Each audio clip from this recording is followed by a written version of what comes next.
Welcome to Miss Galie Vlog. Samahan niyo po akong pakinggan ang istoryang ibabahagi ko sa inyo. Ikalawang linggo ng Marso. May mga kaso na ng COVID sa NCR. Mula 10, naging 24, naging 33. Araw-araw ay patuloy na dumarami ang mga kasong naitatala at mayroon na ring ilang pumanaw dahil sa sakit na ito. Buong linggo tuloy suspendido ang mga klase sa buong Kamaynilaan. Mabuti na lamang at sa ngayon ay wala pa namang kasong natatanggap ang ospital na pinagtatrabuhan ni Mariel. Gayunpaman ay nakaalerto na ang lahat dahil sa patuloy na pagdami ng mga nagpopositibo. Maging sila sa bahay ay naghanda na at namili ng mga supplies upang mabawasan ang paglabas-labas. Kasalukuyang naghahalungkat si Mariel sa drawer ng side table. Hinahanap niya ang kanilang digital thermometer upang i-ready kung sakali man na kailanganin. Nang biglang maalala niyang kumpare dahil sa naiwang santo nito sa drawer. Gabi noong reunion nang mag-message to sa kanya. Duman niya ang pangungulila ng kumpare sa pumanaw nitong misis. Mariel, ang hirap. Ang hirap palang mag-isa. Natigilan siya sa nabasa. Hindi niya malaman ang dapat gawin. Kaya sa halip na mag-reply, ay sinabihan niya si Darwin na tawagan to at kumustahin. Han, kumusta na kaya si paring Joel? Tawagan mo kaya? Kumustahin mo? Suggest nito habang nagkakalas ng suot na hikaw. Ha? Maghahating gabi na, tulog na yun. Sagot ni Darwin habang abala sa pagmamaneho pa uwi. Hindi yan. Late naman ka mo matulog yun. Sige na, tawagan mo na. Kinuha ni Mariel ang telepono ni Darwin at tinawagan si Joel. Nagri-ring na kaya't hindi na nakaalma pa si Darwin. Hello pre. Maigsing tugon ni Joel. Dinig ni Mariel sa loudspeaker ang malamlam na boses nito. Pre, musta? Okay lang pre. Kayo? Kumusta? May mga sasakyan ako naririnig nasa labas kayo? Oo. Galing college reunion si Mrs. Pauwi pa lang kami. Oh, daladrahong babae yata yung naririnig kong kasama mo dyan Pangulit ni Darwin. Pilit na inaaliw ang kumpare. Gago. Wala nga Musta pala kayo ni Mare? Okay naman pare. Musta kayo dyan ni Renz? Sabat ni Mariel sa cellphone ng mister. Ayos lang din Mare. Kinakaya. Magba-birthday ka na pare, di ba? Dito ka na lang kaya sa Maynila mag-birthday. O pre, ayan May basbas na tayo. Lumuwas ka sa birthday mo na makapag-jobbing naman tayo. Sabi ni Darwin. Sige pre, tignan ko. March 12, Huwebes. Bisperas ng ika-41 na kaarawan ni Joel. Magdidilim na nang dumating siya sa bahay ng mag-asawang Darwin at Mariel. Gaya ng dati, galit na galit ang tahol ng aso sa pagdating ni Joel sa bakuran. Parang may galit talaga sa itong aso ko pare matapang naman kasi talagang JRT kahit bansot. Oo pre, pero iba talaga gigil nito sa'yo Baka naaamoy na namumulutan ka ng aso.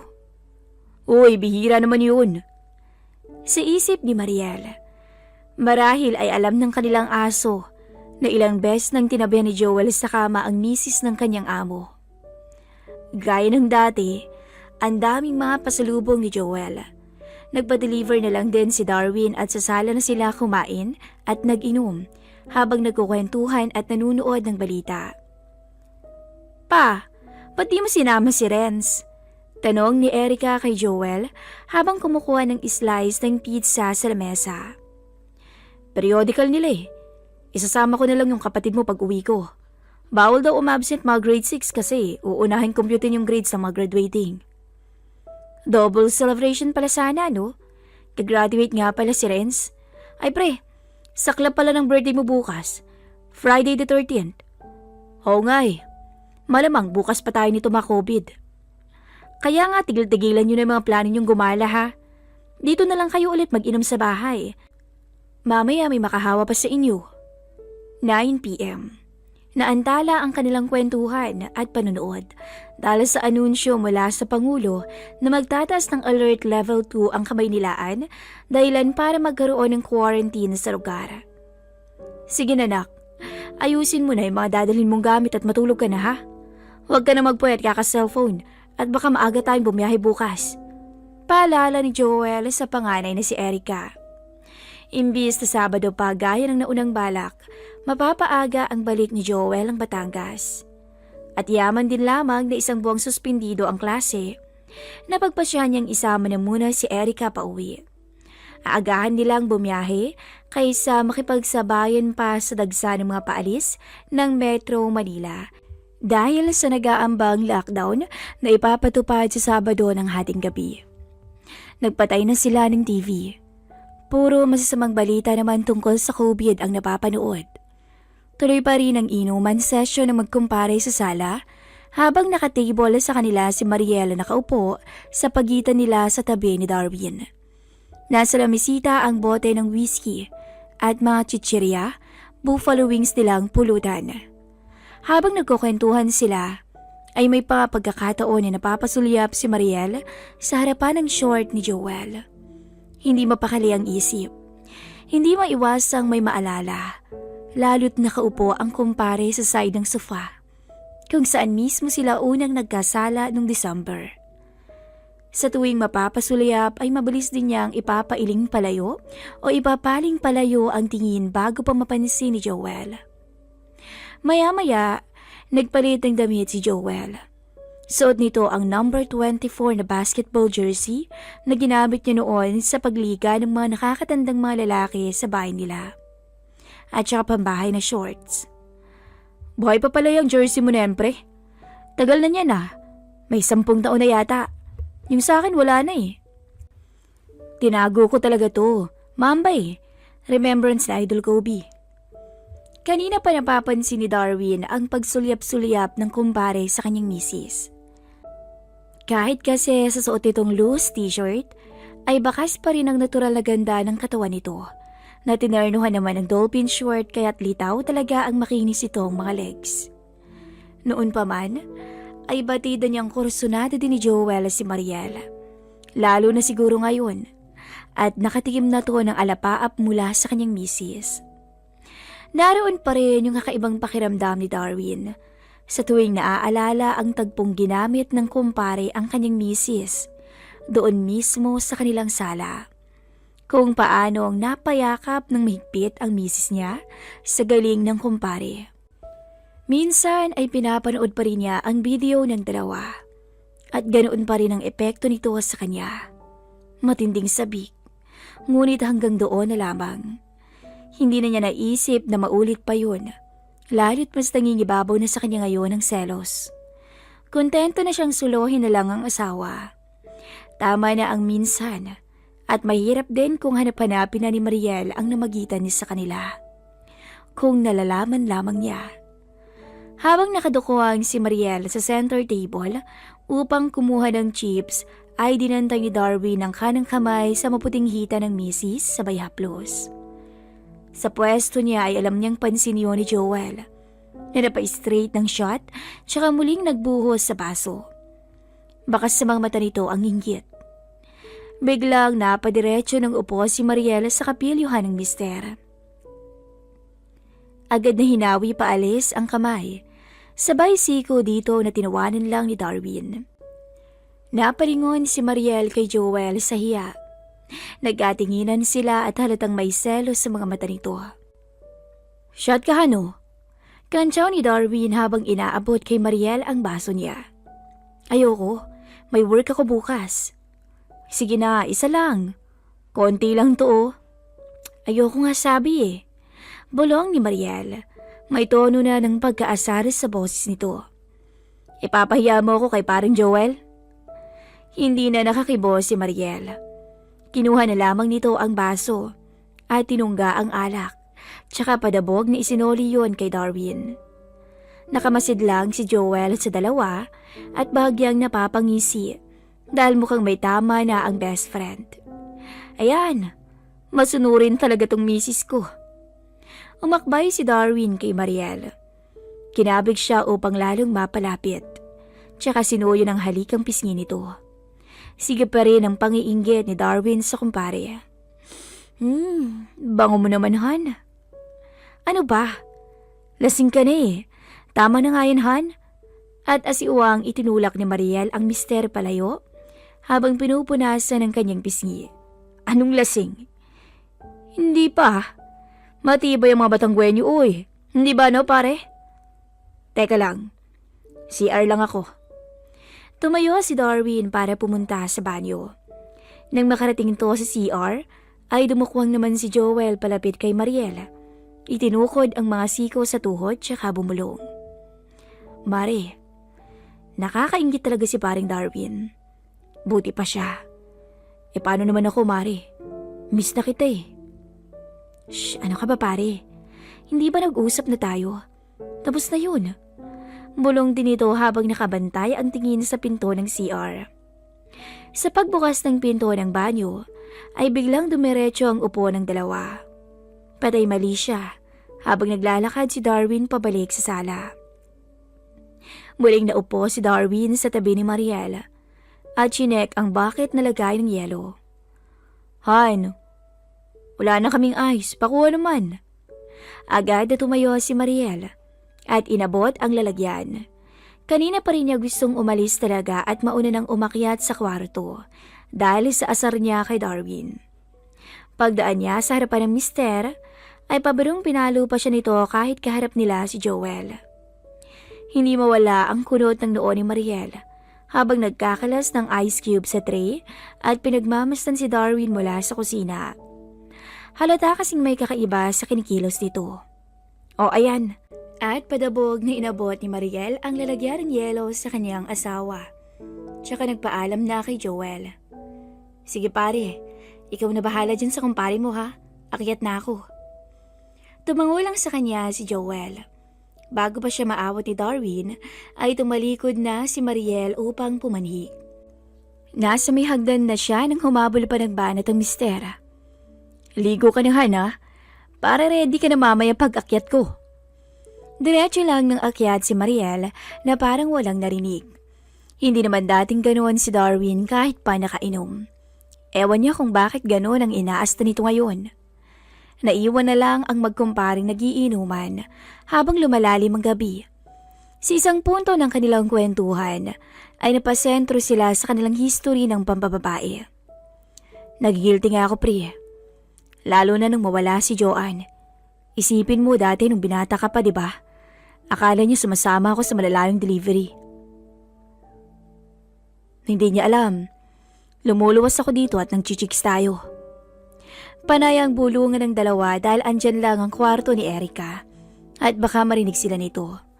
Kahit naghahagik-gikan sila ng tawa sa mga naaalalang kalokohan, ay pansin ni Darwin ang pangilid ng luha ni Joel. Alam niyang kahit 2 buwan na ang nakalipas, mula nang pumanaw si Joanne ay nangungulila pa rin to. Kaya't pati mga dati nilang kalokohan ay biglang nakukonsensya to. Ano ka ba pre? Lalaki tayo eh. Kasama talaga yan. Tsaka kaya mo namang dalihin. Wala namang nalaman si Maring Joanne, hindi ba? Kaya hindi nagdulot ang sama ng loob sa kanya yun. Sabi nga, what they don't know won't hurt them. Kahit na. Bilib nga ako sa'yo pre. Nagpaka-good boy ka na talaga mula nung makilala mo si Mariel. Dapat tinularan kita. Nang gumraduate ka na, dapat tumigil na rin ako. Naku pre, hindi. Tao lang. May kalokohan pa rin. Sinisikap ko lang talaga na iwasan. Walang kaalam-alam si Joel na ang anak pa niyang dalaga ang nakana ni Darwin. Pero ano naman ang magagawa kung pali na ang lumapit? Lalaki lang naman siya. Matapos mag-shower ay nahiga na si Mariel. Pinilit niyang matulog na ngunit hindi siya mapakali at panay ang ikot. Muli kasing bumabalik sa isip niya ang umbok sa short ng kumpare kanina. Hindi niya maitanggi sa sarili ang pagpipigil sa kumpare na matagal na niyang sinisikap na kalimutan. Mainit. Kahit malakas ang aircon at kaka-shower lang niya ay mainit ang kanyang pakiramdam. Init na hindi kayang maapula. init na kailangang pakawalan. Mag-aalas 12 na ay hindi pa rin siya makatulog. Hindi pa rin pumapanhik si Darwin. Nagsuot siya ng robe at nagpa siya ng bumaba upang i-check ang asawa. Sagdan pa lang ay tanaw na niya si Darwin. Nakahiga na to sa sofa habang nakalaylay ang isang binti sa flooring. Nakatabo ng isang braso pahalang sa noo at mata nito habang humihilik. Nakatulog na to sa sala ngunit wala roon si Joel. Pagliko ni Mariel sa kitchen, nadatnan niyang naguhugas si Joel ng mga pinagamitan nila sa inuman. Natataranta siyang inawat ni Mariel. "Ala Joel, bakit naman nagugas ka na dyan? Tama na yan.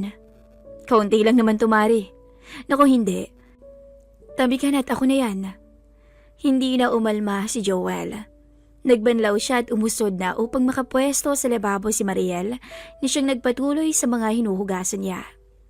Habang nakatayo si Mariel sa tapat ng lababo at naguhugas, ay nanatili lang si Joel sa tabi habang nakasandal sa kitchen counter at nakapaling ang tingin sa kanya.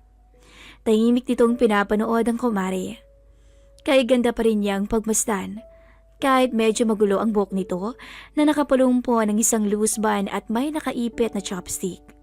May mga laglag na hibla ng buhok sa gilid ng maganda nitong mukha. Habang nakayuko to at abalang nagsasabo ng mga baso. Pinagmasdan ni Joel ang kumare mula sa nakakatakam ng mga labi pa ibaba.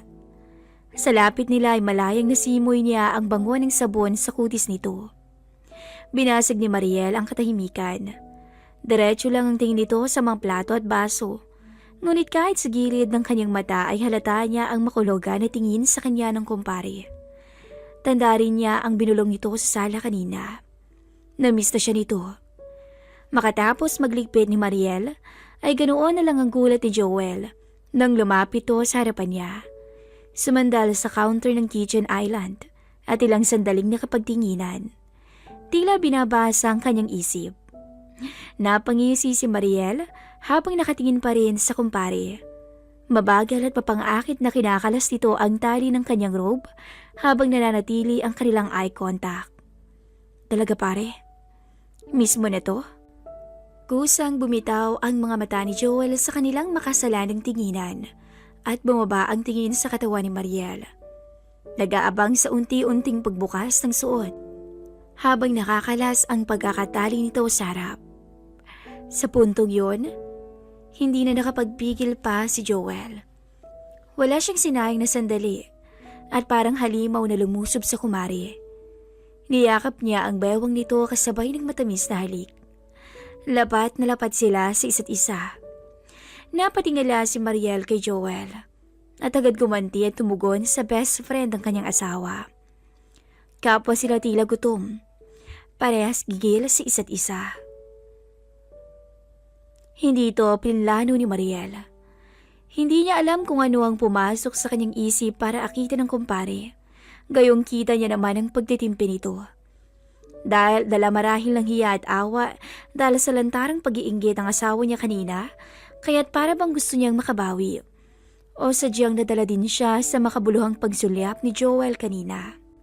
Saglit na kumala si Mariel upang lingunin ang mister sa sofa na nasa parehas pa ring pwesto ng pagkakatihaya at mayimbing na natutulog.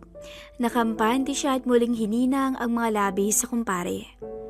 Marahas at mahusay si Joel. Tila baliw si Mariel sa gigil ng kumpare sa kanya. Ang mahalik nito pa ibaba sa kanyang leeg at balikat. Samahan pa ng bigote ng kumpare na isa sa hinahanap-hanap ni Mariel mula dito. Walang ano-ano'y lumuhod si Mariel sa kanyang harapan. Sabay na hinatak pa ibaba ang short nito. At sa puntong yun, feeling ni Joel ay siyang asawa ni Mariel at sunod-sunuran ito sa kanya. Hindi akalain ni Joel na magiging espesyal pala ang kanyang 41 birthday.